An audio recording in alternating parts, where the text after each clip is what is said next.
నేను మొన్న కొండగట్టు ఆంజనేయ స్వామి నాకు అపారమైన నమ్మకం. తెలంగాణలో ఉన్న కరీంనగర్ కొండగట్టు ఆంజనేయ స్వామి మీద ఆయన పునర్జన్మనిచ్చిన వ్యక్తి.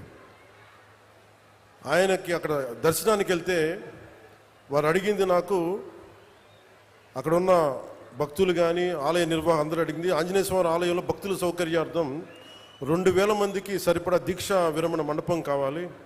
అక్కడ దీక్ష విరమించి వాళ్ళు టీటీడీకి వెళ్తారు, తిరుపతి దర్శనానికి వెళ్తారు, మీరు కొంత సహకారం ఇవ్వండి అంటే చాలా వెంటనే తీసుకున్నాను. దానికి వచ్చిన తర్వాత దాన్ని పర్స్యూ చేసిన తర్వాత ఈ రోజున గత 2 రోజుల క్రితం 96 గదుల సత్రం నిర్మాణానికి 35 కోట్ల 19 లక్షల వ్యయంతో టీటీడీ బోర్డు ఆమోదం తెలిపింది.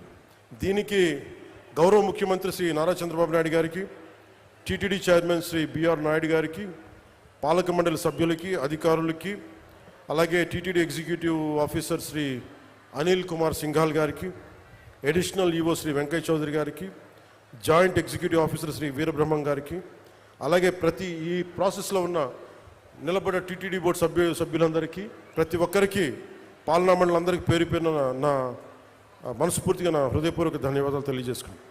అలాగే తెలంగాణలో ఉన్న భక్తులందరికీ కూడా మీరు దీక్ష